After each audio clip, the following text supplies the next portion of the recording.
I'm sure this is also very important for those veterans who do not have records. I remember that this was one of their difficulties when they were applying for citizenship, correct?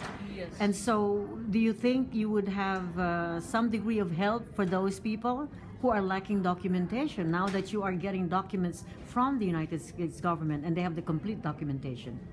The first series that we scanned in 2015, the Guerrilla Unit Recognition Files, these files were actually not recognized. So some Filipino veterans filed a claim in the United States, but unfortunately they were denied for some reasons.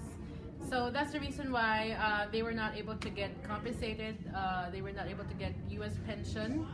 And for instance, there is this one barangay in Palawan, and the beauty about the project is that they were able to find out the names, to trace the names of the veterans in the documents that we scanned. So what people did was to put up a bantayog, or what you call a monument? Yeah, a monument in that area in Palawan to recognize the veterans that were not given pension. So, beautiful project. But could you tell us and the viewers, of course, how tedious this job is and what does it entail when you get into the archives? What is the first step that you have to take? Okay, during the 2015, it's really tough because it's our first time to do this. And actually, I'm a historian and CJ is a political scientist. And we are not archivists, so we had to do the training. So the National Archives conducted a training because we cannot do it without the training. So we are trained to hold the documents, but it's really delicate. We have to protect it. And then we scanned it. We have to be patient to do it because we have a quota and we around minimum of 1,300 documents a day. So last 2015, we're composed of 4 ladies and we only scanned around 271 boxes, or each bag contains 1,000 to 1,500 documents. So with our very minimal budget, we were able to do that.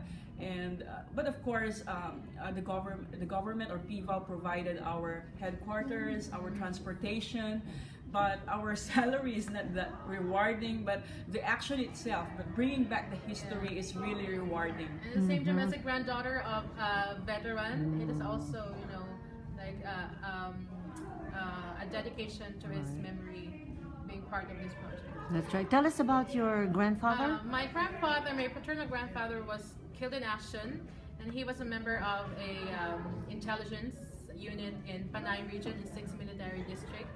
And he was captured by the Japanese and he was beheaded, and his head was displayed on a mango tree in a major highway. And then upon scanning in 2015, I also stumbled upon the name of my great-grandfather too. Yeah. And the thing is, my great-grandfather actually brought home the head of my grandfather to the grieving wife.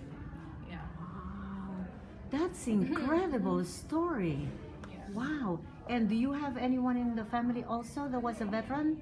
Yes, my grandfather, the family name is Nuval, and I also found, and Philippine Veterans Affairs Office gave us medals to recognize. Yeah. Now, I was wondering, were your relatives granted the benefits as a veteran? Yes. They were able to. My grandmother was granted pension. So they were able to get the documentation even before this project. They were able to present their documents, right? Yes. They're one of the they're few of the lucky ones, right? The recognized files, the recognized claims of the veterans are in St. Louis, Missouri. So when you say St. Louis, Missouri, that's the recognized. I see. And these ones are not recognized. The one that's only one series. Yeah, but only one series. The one in the unit recognition files that we listed. That was what we scanned last 2015. Now our goal is to scan the entire collection, the Philippine collection, which is, I was saying, like 2 million documents. And our target is to finish it by December 15. All of us, 10 ladies. all right.